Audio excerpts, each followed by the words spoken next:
At ayan mga kripto, pag-usapan po natin dito ang isang napakahalagang update para sa atin bilang mga XRP holder. Pagkatapos po kasi ng 11 buwan ng puspusang negosasyon, ang Digital Clarity Act ay mas malapit na sana sa finish line kaysa sa dati. Ang framework na ito para sa kripto ay mayroon ng malawak na suporta mula sa iba't ibang panig. Matagal nang inayos ng mga mambabatas ang mga isyu tungkol po sa SEC, CFTC jurisdictional split, pati na po ang mga patakaran para sa developer protections at saka stable coins. Pero sa kabila ng mga tagumpay na ito sa loob ng draft, may isa pong malaking pader na humaharang sa huling yugto.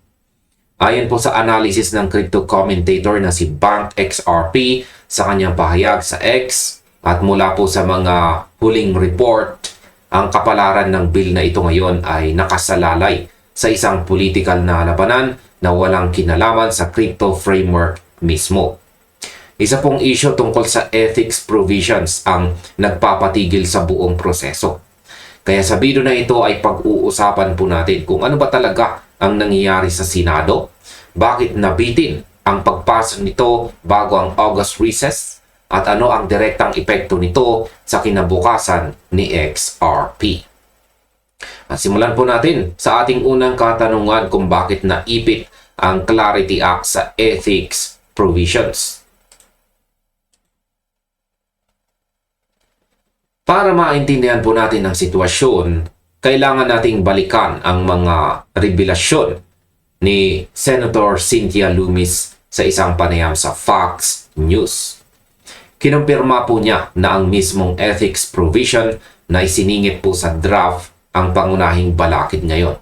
Ang mga Democrats ay nagtulak ng probisyon na magbibigay kapangyarihan sa mga state attorneys general na ideklarang pwedeng kasuhan ang mga elected officials sa ilalim ng sugnay na ito.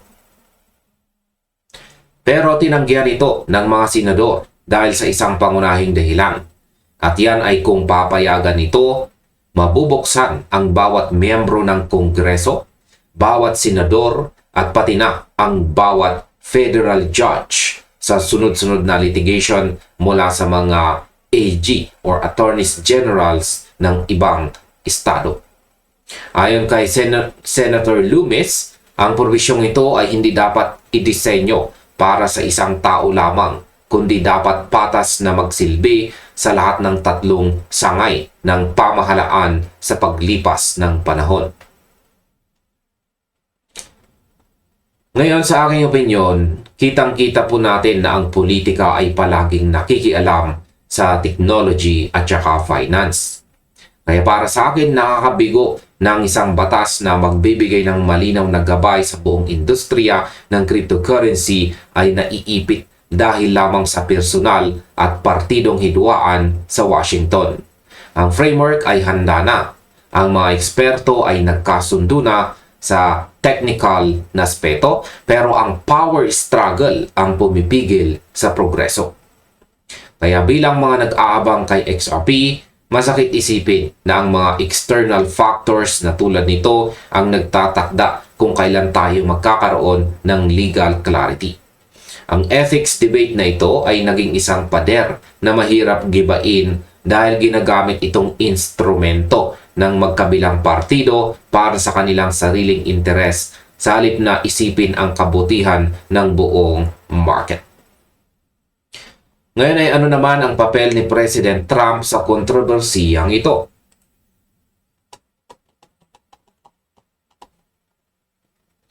Ayan, bukod po dyan, ang bagong draft ng bill ay nagpapakita na si President Trump ay sumang-ayon po na ilagay ang kanyang mga assets sa isang sa isa pong blind trust o kaya ay mag-divest mula sa digital assets holdings at mga kumpanyang kumikita mula rito. Sa kabila ng habang na ito, para sa mga Democrats, kulang pa rin ang mga hakbang na ito. Sa isa pong pahayag, sinabi po ni Loomis na mahirap makita ang agarang solusyon sa ngayon dahil masyadong nakapokus ang kabilang panig sa pagkuha ng tinatawag nilang political leverage o pound of flesh mula kay President Trump. Kinumpirma rin niya na si Senator Tom Telles ay patuloy na nakikipagtulungan sa mga Democrats para humanap ng kompromiso o path forward pagdating sa eksaktong wording ng ethics language na ito. Ngayon, ito po ang aking opinion. Kung susuriin nating mabuti ang usapang ito, malinaw na ang issue ay lumayo na sa pagiging isang financial bill at naging isang personalan na labanan sa politika. Kaya sa aking pananaw, ang pag-atras o paglalagay ng asset sa blind trust ay isa ng malaking concession. Kaya nakapagtataka na hinahanapan pa rin ito ng butas. Ang mga mambabatas ay dapat maging bukas ang kaisipan na unahin ang ekonomiya kaysa sa kanilang political agenda. Kung ang bawat probisyon ay gagamitin para lamang banatan ang liderato, walang mangyayaring pagbabago. Ang ganito pong klase ng sistema ay nagpapakita lamang na ang mga taong nasa itaas ay may sariling prioridad. Habang ang mga investors at ang buong crypto community ay naiwan sa ere na naghihintay ng malinaw na desisyon. Ngayon ay bakit panganib ang August deadline para sa buong industriya?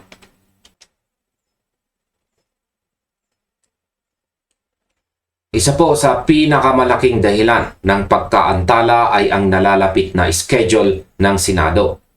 Ang Senado ay aalis para sa kanilang summer recess sa unang linggo ng August 2026. Kung hindi sila makakapagbago ng desisyon o makakapagpasa ng boto sa Clarity Act bago ang petsang ito, mawawalan ng momentum ang buong bill para sa natitirang bahagi ng taon. At ang tanong ay bakit? Yan ay dahil pagbalik nila ang atensyon ng lahat ng mambabatas ay ililipat na sa darating na November midterm elections. Wala nang realistic fallback window para buhayin ito ngayong taon. Naalala nating nabanggit na rin ni Loomis noon na ang ganitong klaseng pagkaantala ay pwedeng umabot pa hanggang sa taong 2030 kung mawawalan ito ng sapat na puwersa ngayon. Sa aking opinion, ang August deadline na ito ay parang isang ticking time bomb. Ang pagkakataong ito ay pinaghirapan ng buong industriya sa loob ng 11 buwan. Kaya ang mawalan ng window bago ang midterm elections ay isang malaking hakbang patras. Sa aking pananaw, ang mga politiko ay nagpapakita ng kawalan ng urgency dahil hindi naman sila ang direktang naapektuhan ng kawalan ng regulasyon. Ang patuloy na pagdrag ng oras hanggang 2030 ay hindi katanggap-tanggap para sa isang market na mabilis ang galaw. Kung sakaling palampasin nila ang deadline na ito ngayong August, asahan na natin ang panibagong taon ng kawalan ng katiyakan sa presyo at adoption ng mga digital assets. At ngayon ay paano ito direktang makakaapekto sa kinabukasan ng XRP? Sa kabila ng mga sagabal na ito sa politika, si XRP ay nasa direktang linya ng benepisyo kapag tuluyang naisabatas ang Clarity Act. Ang batas na ito ang magtatakda ng SEC CFTC taxonomy na magpili at maglilinaw kung paano ika-classify at i-regulate ang iba't ibang digital assets sa United States. Ang pagkakaroon po ng mas malinaw na classification ay magbabawas ng malaki sa legal uncertainty na matagal nang pinagdaanan ni XRP dahil sa mga nakaraang issue sa regulasyon. Ang institutional participation, ang paglilista ng mga bagong produkto sa mga pangunahing exchanges, at ang paglago ng product development ay nakatakdang sumabog sa sandaling maayos ang legal na pundasyon na ito. Si XRP ay matagal nang nakikitang kumikilos bilang isang commodity at ang Clarity Act ang formal na magsusulat nito sa batas. Ngayon sa aking opinyon, napakalaki ng magiging papel ng batas na ito sa pagbabago ng laro para kay XRP. Habang ang ibang mga token ay nag-aalangan pa sa kanilang legal status, sa XRP ay may matibay na kinatatayuan dahil sa mga nakaraang legal battles na nagpatunay ng katatagan nito. Kung maipapasa lamang ang Clarity Act at matatapos na ang girian sa ethics provision, mawawala na ang huling hadlang para sa mass adoption. Ang mga institution ay naghihintay lamang ng go signal mula sa pamahalaan bago nila ibuhos ang kanilang bilyong-bilyong pondo sa market. Kaya para sa akin ang paghihintay na ito, bagamat nakakainis dahil sa mga politiko, ay magbubunga rin ng napakagandang resulta sa sandaling tuluyang pumirma ang Pangulo sa batas na ito. At ayan sa kabuuan, ang mga balita po mula kay Bank XRP dito at ang mga pahayag ni Senator Lummis dito ay nagpapatunay na ang mga problema sa mismong framework ng crypto ay solusyon na. Ang natitira na lamang ay ang sagupaan po sa politika at ang hindi po pagkasunduan sa ethics language. Kung sakaling maayos po nila ang hidwaang ito bago ang August recess, ang buong crypto space ay papasok po sa isang bagong yugto ng institutional freedom. Ngunit kung hindi, ang paghihintay ay maaring umabot pa sa mga susunod na taon. Kaya manatili po tayo mapagmatsyag, patuloy na subaybayan ang mga pagbabago sa Washington. At lagi po nating tandaan na ang katotohanan sa likod ng mga balitang ito ang magbibigay po sa atin ng tamang direksyon sa ating mga desisyon. At hanggang dito na lamang po tayo sa video na ito mga ka-crypto. Maraming salamat sa inyong panonood. Maaaring panoorin na rin po ninyo sunod ang ating recommended video dito.